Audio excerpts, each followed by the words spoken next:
Really a great pleasure to be here with all of you in Ottawa. I'd like to recognize, first of all, that we're meeting on the traditional territory of the Algonquin people. And this is my first opportunity, as Gary went through my various roles in government, this is my first opportunity to speak at the AMO conference in my role as Minister of Municipal Affairs and Housing and Minister of Aboriginal Affairs. Although I've spoken to many of you individually and at the various meetings of Roma and OGRA and NOMA and OSUM and Phenom and LUMCO and MARCO. Did I miss any? Okay.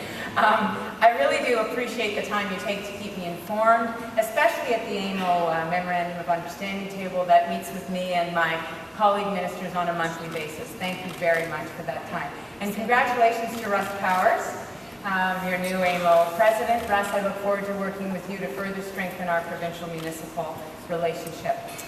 I also want to acknowledge the work of every official and public servant in this room.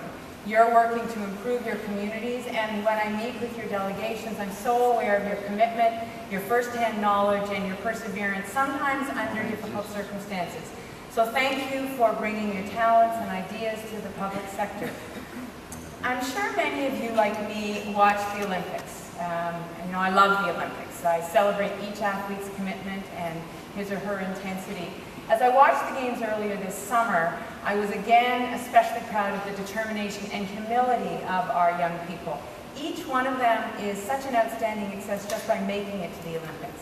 And yet triathlete Paula Findlay, did you see her in her race, the triathlon? She felt she had to apologize because she wasn't able to live up to the standard that she had set for herself. And I mention that because I believe that humility and commitment really is part of what defines us. We're tough, hard-working people in Ontario. We fundamentally are people who care about each other, despite the often really harsh political rhetoric that engulfs us. And that caring, I believe, informs our belief in partnership.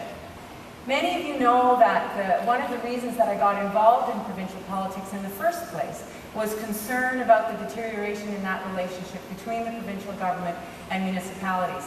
I've always believed that in order for the province as a whole to prosper and to be able to move forward, there needs to be a constructive, collaborative, consistent dialogue between the two orders of government. Obviously, that doesn't mean that there will always be agreement. There have been, and there will continue to be difficult conversations from time to time. And in these challenging economic times, it's even more important, I believe, that we work together to ensure that we have sustainable public services for all Ontario communities. So your partnership is critical to helping to transform our social services, to make sure that they're effective, and to make sure that they're cost efficient. And this is exactly when it's most necessary to have a strong relationship in order to be able to weather these difficult junctures. It's easy. The conversation's easy when times are good. But when they're not, that's when we have to really dig into those reserves of goodwill and relationship and work together. And I can assure you at Queen's Park, it's true of all orders of government, we're making a real effort to work with the opposition because that's what's in the best interest of all Ontarians. We need to get important legislation passed to help support your communities, and we'll continue to work hard to do that. It hasn't been easy, but we've had some successes this year. I'm proud that, for example, we were able to pass Bill 19, which is the Amendment to Residential Tenancies Act, and that bill will make life more affordable for over 1 million tenants in Ontario by capping the annual rent increase guideline at 2.5%. And I know it will help to improve the lives of many of the tenants in your communities. We'll also continue to work with the opposition to pass Bill 11. I know there's been a lot of conversation about Bill 11 in the various delegations. Minister Duguid has had a chance to talk with a number of you about it, and it is the bill to make the Eastern Ontario Development Fund permanent and to create a permanent Southwest Ontario Development Fund. We want that to happen, and we want to move that forward. We've seen the economic benefits of this investment in Eastern Ontario, and we want to see those opportunities grow in more communities. I'm really glad to see that local support, and I've heard that over the last couple of days, that local support for Bill 11 is growing in your municipalities, and we're going to continue to work to get this job-creating bill passed. Leading up to today, you and I have talked in many forums. I first met many of you as Minister of Education, got to know you differently as Minister of Transportation, and now we interact on your local government issues. I've talked with you in your various regions of the province, and I know that there are some distinct challenges that confront your diverse communities. And it's never more obvious to me, that fact, than when I'm at AMO or at one of the other groups, and I hear the delegations and I hear those differences. I've heard about those regional differences, and they range from declining property tax bases in some areas to others that are struggling with rapidly growing communities. But I have to say this: I retain my belief that our shared priorities as Ontarians about infrastructure, health care for our parents, quality education for our children, outweigh those distinctions for those ways to create and sustain a high quality of life for your constituents and places where your children and grandchildren can thrive. I believe that we sell ourselves short by emphasizing the differences between rural Ontario and urban Ontario, suburban Ontario, northeastern, northwestern. We're one province, and if Terrace Bay thrives, that's a good thing for Niagara. And if Niagara thrives, that's a good thing for Terrace Bay. I don't think it serves us to divide ourselves against one another, and I believe our government reject that approach categorically. So, our partnership's been maturing since 2003. I mentioned the monthly meetings with AMO at the Memorandum of Understanding table, the MOU table, during the past year. My cabinet colleagues and I have received your constructive advice at that table on more than 20 issues. We've listened to your feedback on draft legislation and on new policies, and where we could, we've adjusted those proposals to respect your priorities. When Premier McGuinty spoke to you last year, he made a commitment to respond to AMO's top priorities. By working together, we've made progress on many of those. There were 12, as you remember. And for example, as you requested, the government has not introduced property assessment or taxation caps. As promised, we're continuing the provincial, municipal, fiscal, and service delivery. I'm only going to say that once, and then I'm going to call it uploading, because I don't know about you, but it's just way too long. So the PMFSDR uploads. And we're working on an action plan to divert waste from landfills. We're also working with municipalities on ways to improve the collection of unpaid fines under the Provincial Offences Act. You asked us to make changes to the arbitration system. That was another one of your asks, to help control costs. Our government moved to make changes to increase accountability, transparency, and timeliness to the system. Unfortunately, as you know, the opposition removed those important sections from the budget bill. And I have to say, it was a bit bizarre, because the PCs who campaigned on making changes to the arbitration system then refused to give input on the budget process and then weakened the section of the bill. But that's the challenge of a minority government, and the Premier has publicly committed to introducing the reforms in new legislation this fall. So the current fiscal challenges will continue to test us and our partnership as we all deal with their impacts.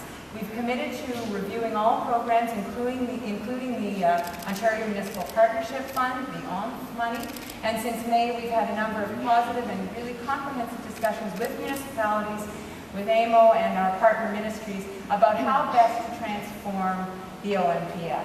The Premier's decision to continue with removing the Social Assistance Benefit Program costs from the property tax base will relieve significant pressure on municipal budgets. This will improve the financial situation for municipalities. But I'm not going to pretend that we don't recognize that there will continue to be a need for ongoing provincial funding programs to assist municipalities facing fiscal challenges, particularly those in northern and rural Ontario. And I said that to you in many of my delegations.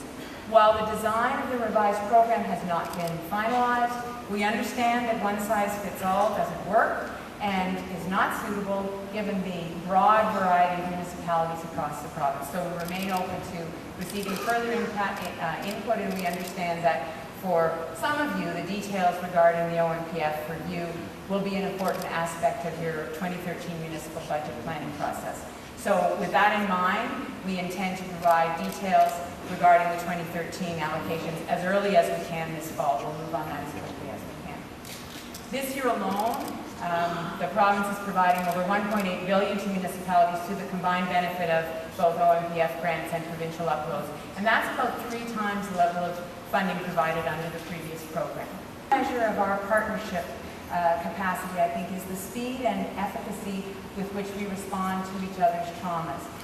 Today, as you know, marks the one-year anniversary of the devastating tornado in Godrich. The assistance that was provided by our government continues to help the community rebuild and recover from this disaster. Unfortunately, Ontario has experienced more tragedy this year in Elliott Lake, in Thunder Bay, and Kirkland Lake, and our government has responded to offer assistance and to support these communities.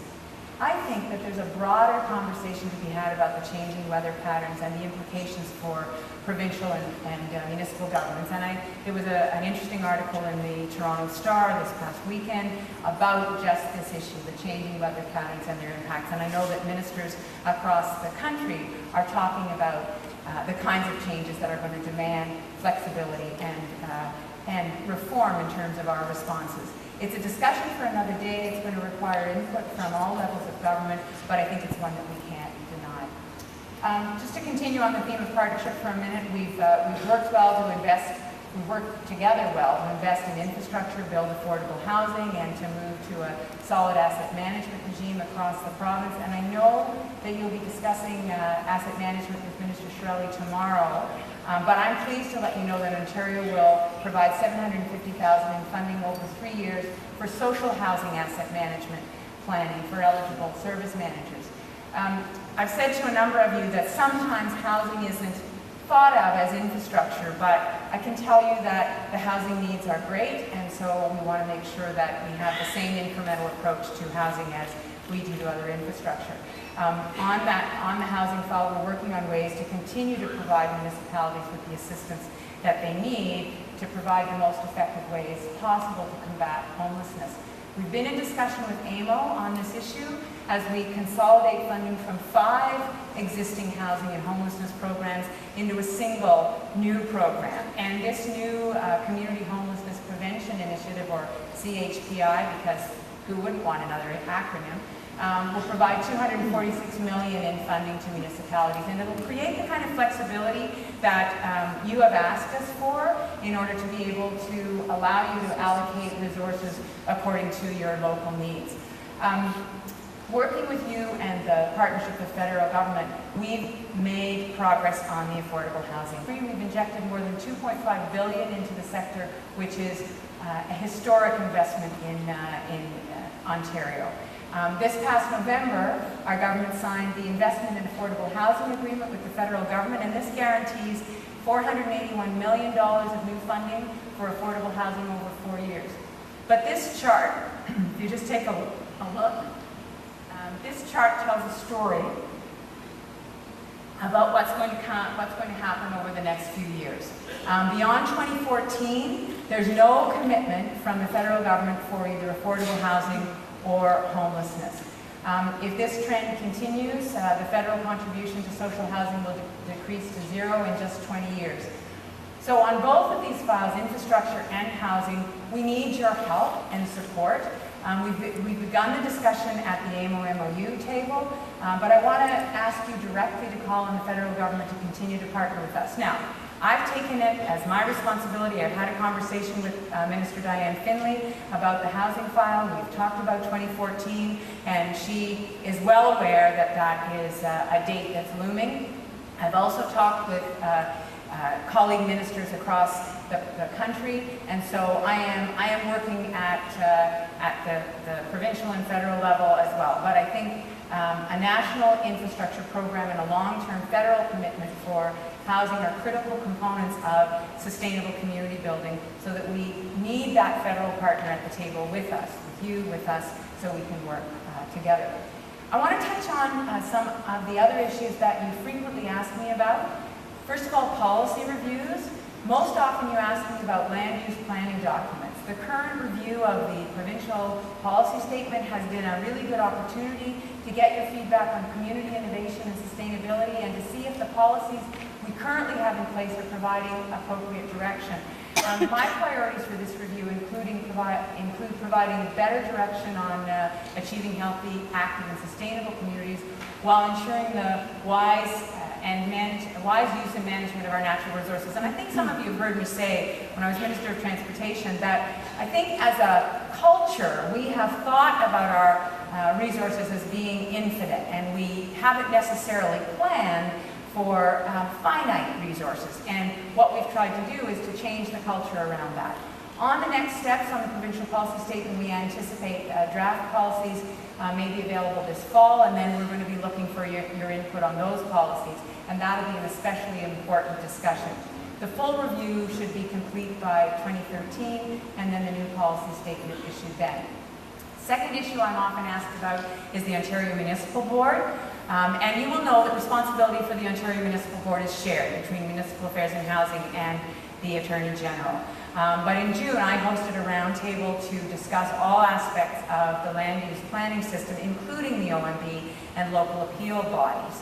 I know that there are concerns about the role of the OMB in the land use planning system, but I want to repeat what I shared with the developers, elected officials, ratepayers, planners who came to that roundtable from all over the province. We believe that the OMB plays an important role in hearing land use appeals. Having said that, I'm open to hearing ideas on ways to improve the OMB and the planning system. So we're looking carefully at the feedback, considering the recommendations that were presented at the roundtable, and what I hope is then I'll be able to engage you in a broader discussion very soon to get your input. The third one is policing. I wanted to talk to you briefly about. I understand that there are concerns from many of you about increased policing costs, and you've brought that to me. While we've made changes and some costs have increased, there have also been issues with how these changes have been communicated. The Ministry of Community Safety and Correctional Services has been working with AMO to strengthen information sharing and communication related to OPP policing costs, and in doing so, they distributed a comprehensive document to municipalities to provide them with a better understanding of how they're billed. We're uploading court security costs to a maximum of $125 million at maturity, and this year we began the process of uploading $17 million from municipalities. So, on a final note on partnerships, as you know, I also serve as Ontario's Minister of Aboriginal Affairs, and in that portfolio, the federal government and the provincial government often have an intricate and complex relationship. I believe, however, that strong municipal Aboriginal relations foster mutually beneficial change and contribute to stronger community development. And we can look at examples such as the Northeast Superior Forest Community. In this case, 6 municipalities and 6 First Nations communities are partnering to ensure that the abundant forests in the northeast region of Lake Superior are properly managed. From a municipal perspective, it's also important to remember that 80% of the Aboriginal population in Ontario lives off reserve, with 62% residing in urban centres. And I know that you recognize how important it is that programs, services, and information in your municipalities and organizations is accessible and relevant to First Nations, Métis, and Inuit Ontarians living in the communities you serve. There are excellent examples of the kinds of things that are possible if there's common cause. The Ottawa Inuit Children's Centre is an example of an Aboriginal organization working in an urban setting to support its community. The 30 friendship centres across Ontario provide a really important bridge between traditional cultures and life in towns and cities for many of the Aboriginal people who live in urban centres. I believe that we need to talk more about the possibilities and the successes that we've experienced and facilitated. When I was in Kenora just a few months ago, and I raised this with some of the folks from the Northwest I think it was today. I talked with the business leaders and elected officials about the fact that Aboriginal youth are key to the future of the workforce. So we need to work together to make sure that we have collective success on that front. It is a great honor for me to be able to engage with you in this way. I believe that our collective will and our intelligence will continue to allow us to do great things in Ontario. And despite our challenges, I know that we can work together to strengthen our public services, grow our economy, and create jobs, because we share a value system. And it's a value system that holds out a brighter future for our children and our grandchildren. To go back to my theme of athletes that I began on, we witnessed this optimism and tenacity this weekend when 14-year-old Annalise Carr from Norfolk County swam across Lake Ontario. Who couldn't celebrate that determination?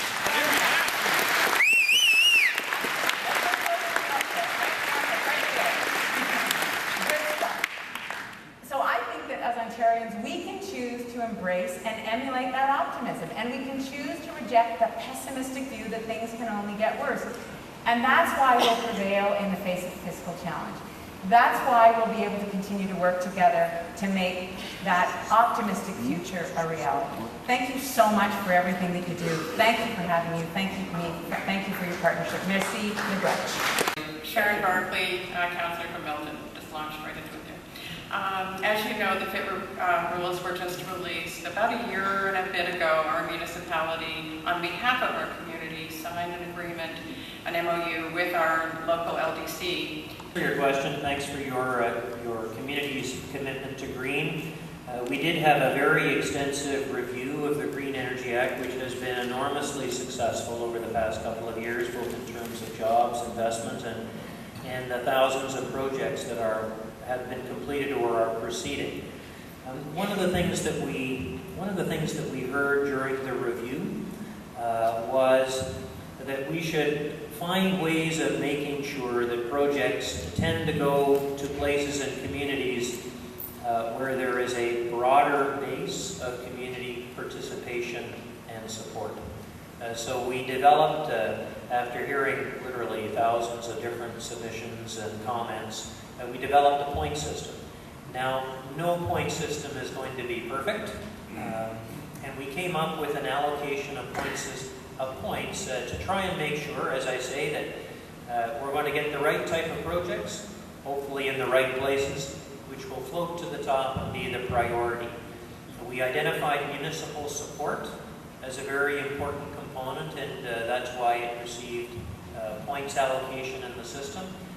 We also identified in two different places that a broader base of community equity participation would be helpful. And Madam Minister, we believe that the case has been made over the past several months that the cost of policing is increasing at an unsustainable rate for municipal governments and our property taxpayers. As you know, municipalities are looking for a transformation on the matter of reducing the total cost of policing. I ask today, will you commit to undertake a policy reform, whatever that shapes and whatever is necessary to manage down the escalating policing costs, and that the provincial government will work to establish municipalities as true partners on this initiative? Thank you. Minister.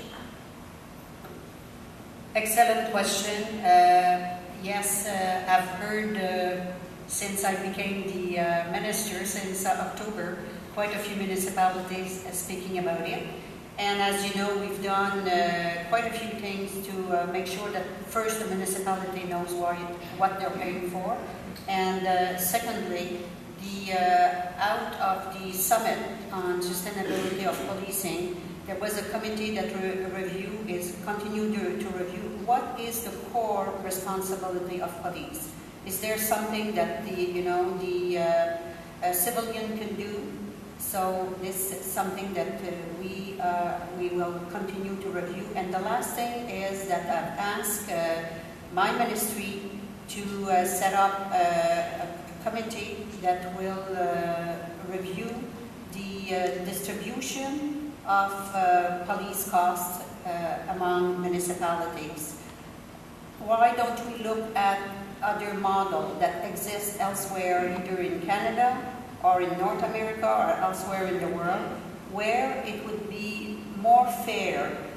Like one municipality will pay $9 per household for police services, and another one will pay $900.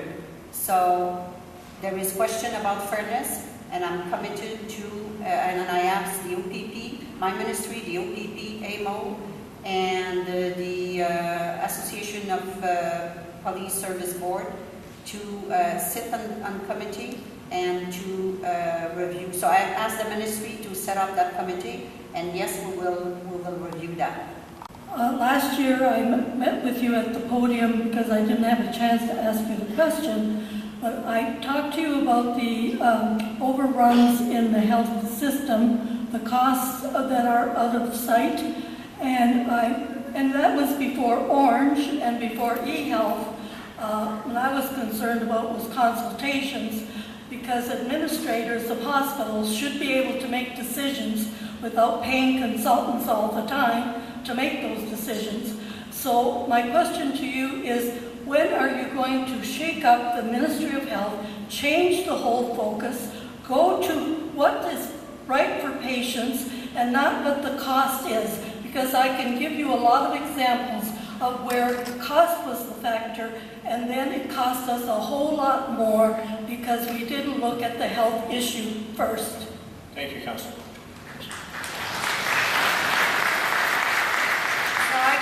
I can tell you that when it comes to healthcare decisions, I have only two questions that really matter to me. One, is this the right thing for patients? Will this improve patient care? The next question I have is this good value for money? Is it good for taxpayers? So if it's good for patients and it's good for taxpayers, we move on it.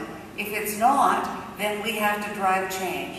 So in January, I released our action plan on what we need to do moving forward to change our healthcare system so that it reflects the changing population.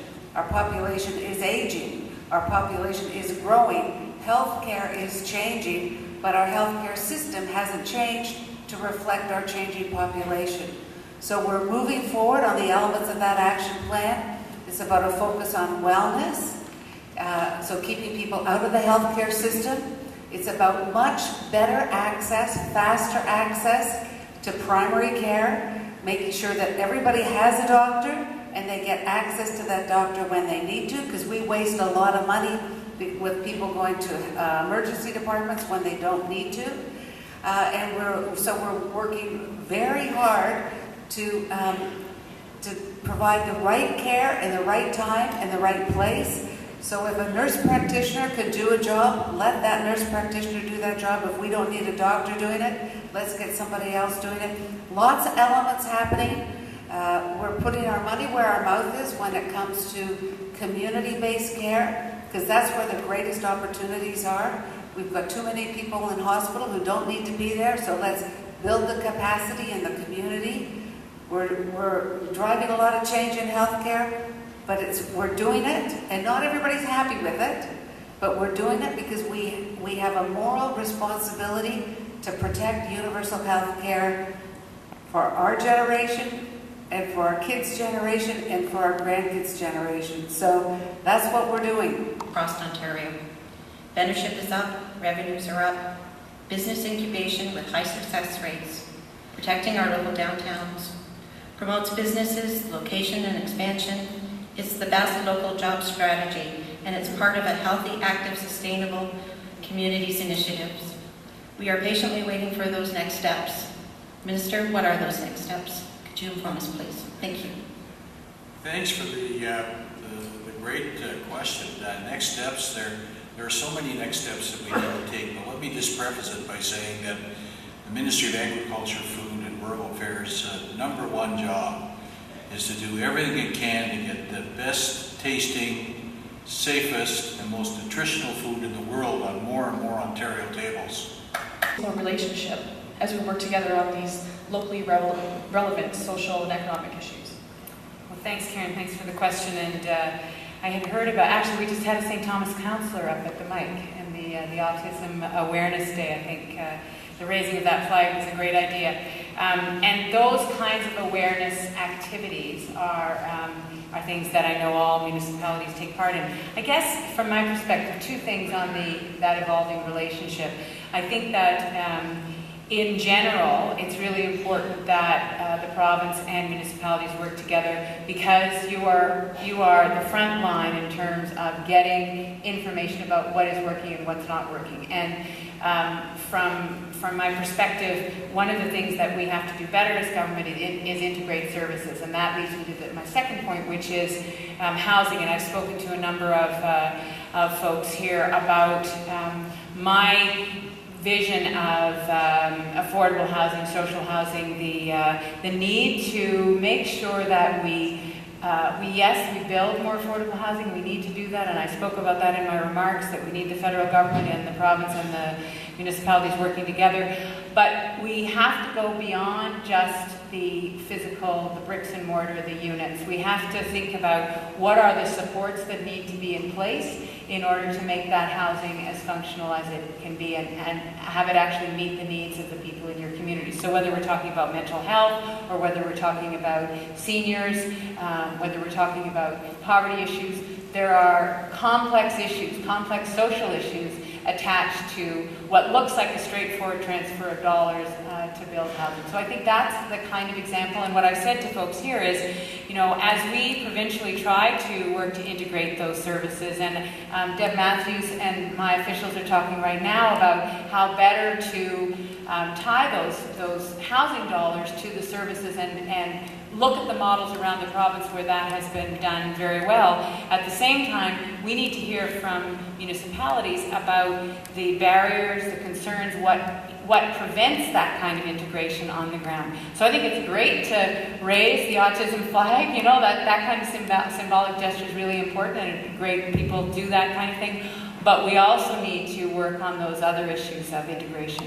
We submitted, and I hope you in turn take and put that in place as soon as possible. My question is, when are we going to get some real tight rules for large commercial fill operations within the region of the watersheds?